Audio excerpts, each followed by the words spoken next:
Cette vidéo concerne plus particulièrement mes élèves de CAP de deuxième année qui m'ont demandé si je pouvais leur faire leur vidéo aussi. Donc voilà le chapitre 18 qu'on a fait en début d'année, juste avant que vous partiez en stage, sur la surveillance médicale du salarié. L'objectif de ce chapitre était que vous soyez capable de repérer les examens médicaux ainsi que les vaccins indispensables dans le cadre de votre travail. Une petite situation à analyser, celle de Laetitia, qui vient de prendre la direction d'une entreprise, qui est donc responsable de la surveillance médicale de ses salariés et qui doit mettre en place un suivi grâce aux informations données par le service de santé au travail. Et elle a, lors de sa première semaine de travail, 3 dossiers à suivre. Le problème posé dans cette situation, bien sûr, c'est comment se déroule la surveillance médicale au travail. On va essayer d'identifier les différents éléments de la situation. Qui? Laetitia, chef d'entreprise. Vous vous rappelez, j'aime bien qu'on donne un peu plus de détails que par rapport à juste un prénom. Son problème, c'est qu'elle doit gérer 3 dossiers qui nécessitent une surveillance médicale. N'hésitez pas à mettre pause si vous voulez avoir le temps d'écrire. Ou si vous avez la flemme, vous pouvez juste m'écouter, ça sera aussi bien. Pourquoi elle doit régler ce problème? Parce qu'elle est responsable de la surveillance médicale de ses salariés. Comment va-t-elle faire pour résoudre son problème? Elle va appeler le service de santé au travail. On va se poser 3 questions. Première question, on va essayer d'identifier les examens médicaux obligatoires ainsi que leurs objectifs. Tout d'abord, on a un document qu'on nous donne, le document 1, les examens médicaux obligatoires au travail. Et on doit repérer les 3 grands types de visites médicales de santé obligatoires. À l'embauche, ou avant la fin de la période d'essai, on va avoir la visite médicale d'embauche. Tous les 24 mois ou plus, selon les risques professionnels ou l'état de santé du salarié, on va avoir la visite médicale périodique.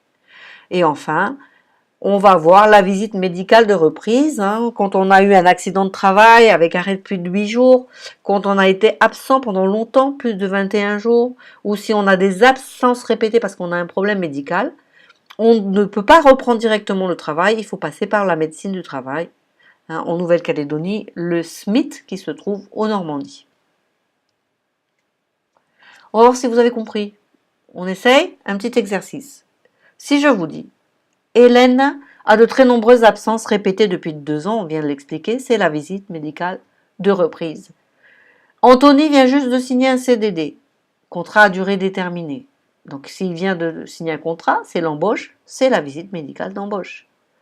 Cela fait maintenant 2 ans que Mathieu a passé sa visite médicale d'embauche. Tous les 2 ou 3 ans, on doit refaire une visite médicale périodique. Suite à une fracture de la jambe en jouant au football, Joachim vient juste de finir sa longue rééducation. Accident, dit visite de reprise. Ces examens médicaux, à quoi servent-ils? Quel est leur objectif principal? Ils servent à vérifier l'aptitude au poste du salarié. Est-ce que le salarié est capable de reprendre son travail, de faire tout ce qu'on lui demande au travail? C'est ce qu'on appelle l'aptitude. Et l'intérêt de la visite qui a lieu tous les 2 ans ou après un arrêt prolongé ou répété de ce travail, au bout d'un certain temps, après un arrêt de travail répété ou prolongé, le salarié peut être inapte à son poste de travail. L'examen permettra de le déceler. Si on a assez récupéré, on peut reprendre le travail ou on doit avoir un temps supplémentaire de convalescence pour vraiment complètement guérir et être à 100% de ses capacités. Deuxième question. Vous savez très bien que quand on fait une visite médicale, on parle vaccination. À quoi ça sert de se faire vacciner? Quel est l'intérêt de se faire vacciner?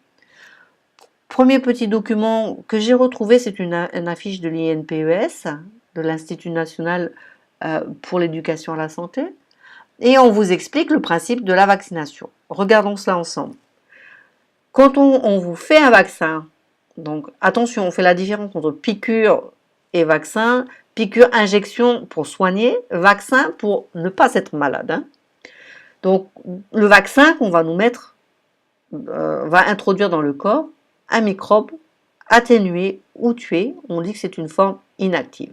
Ce qui va, en deuxième étape, nous faire produire, grâce aux globules blancs, des défenses sous forme d'anticorps.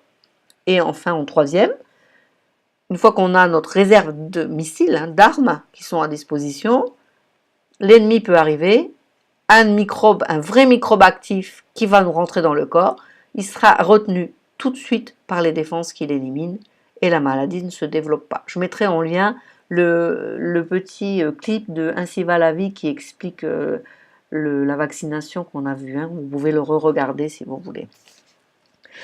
Oui, alors ça ne correspond pas tout à fait au livre. Au livre, si vous regardez dans l'ordre, ça sera 3, 1, 2. Les numéros à compléter. Hein. 3, 1, 2 à mettre sur le document. Les rappels sont nécessaires car la production d'anticorps induite par un vaccin diminue progressivement dans le temps. La procédure à suivre en cas d'oubli de l'un de ces rappels d'un vaccin, si vous regardez sur l'image qui est sur votre livre, c'est en bas à droite, il y a marqué tout à fait en bas, en cas d'oubli de rappel, et c'est ça qu'il faut souligner, il faut reprendre le programme là où il a été interrompu. Pourquoi un vaccin ne soigne pas toutes les maladies?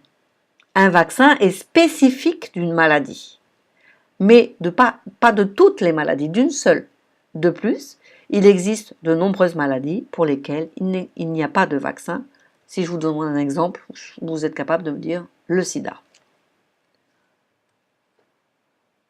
Que dit la loi?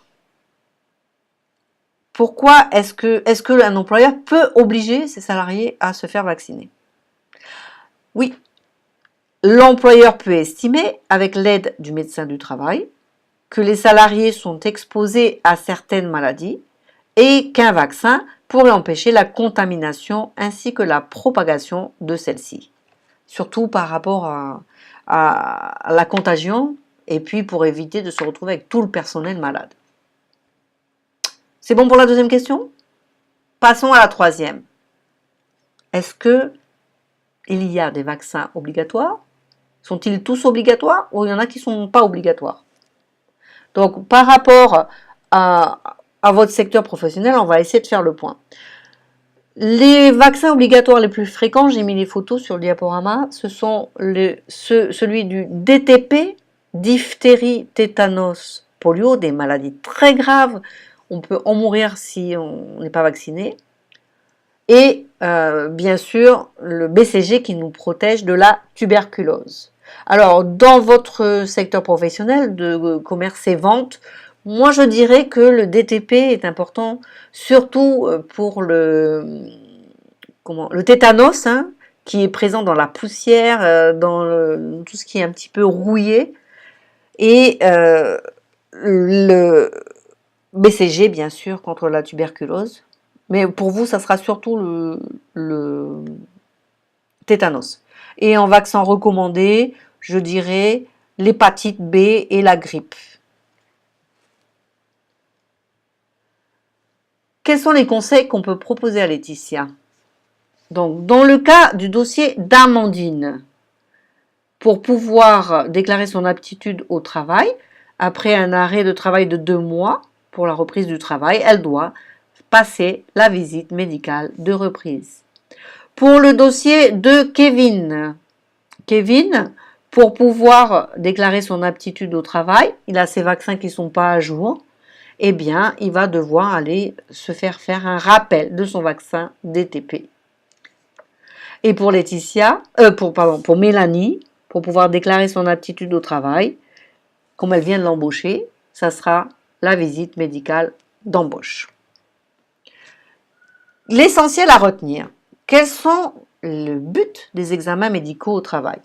La surveillance médicale des salariés comporte, on a vu, 3 grands types de visites médicales de santé. 1. La visite médicale d'embauche, lorsqu'une personne est engagée dans une entreprise. 2. La visite médicale périodique, tous les 2 ans ou plus, tout dépendant